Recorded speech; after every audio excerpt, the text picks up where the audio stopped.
হোটেলে পনির টিক্কা তো অনেক খেয়েছেন, এইভাবে বাড়িতে একবার যদি বানিয়ে খান তাহলে গ্যারেন্টি দিয়ে বলতে পারি আপনি হোটেলের পনির টিক্কা আর খাবেন না।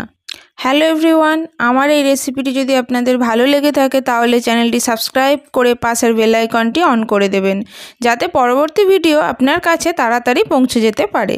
দয়া করে ভিডিওটি শেষ পর্যন্ত দেখবেন। পনির টিক্কা বানানোর জন্য প্রথমেই নিয়ে নেব আদা বাটা, রসুন বাটা, চাট মশলা, বিট নুন, গরম মশলা, কাস্তুরি মেথি, দই, কাশ্মীরি লঙ্কার গুঁড়ো।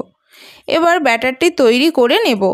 দিয়ে দেব দই, কাশ্মীরি লঙ্কার গুঁড়ো, চাট মশলা, আদা বাটা, রসুন বাটা, গরম মশলা, কাস্তুরি মেথি, বিট নুন। এবার ভালো করে এটি মিশিয়ে নেব। এবার ক্যারামেলটি তৈরি করে নেব। তার জন্য নিয়ে নিয়েছি বেসন, তেল, জোয়ান, হলুদ গুঁড়ো। এবার কড়াইতে তেল গরম করে দিয়ে দেব জোয়ান, হলুদ গুঁড়ো, বেসনটি দিয়ে হালকা করে নেড়ে নামিয়ে নেব। এবার ক্যারামেলটি ব্যাটারটির মধ্যে দিয়ে ভালো করে মিশিয়ে নেব।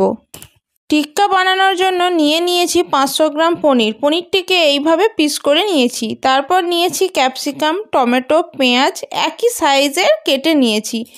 এইভাবে পনির ও সবজি কাঠিতে একে একে লাগিয়ে নেব। এবার কড়া গরম করে অল্প তেল দিয়ে ভেজে নেব। আমি তেলে ভেজে নিয়েছি, আপনারা চাইলে সেকেও নিতে পারেন। এভাবে এক এক করে ভেজে নিয়ে গরম গরম পরিবেশন করুন পনির টিক্কা। ভিডিওটি শেষ পর্যন্ত দেখার জন্য ধন্যবাদ।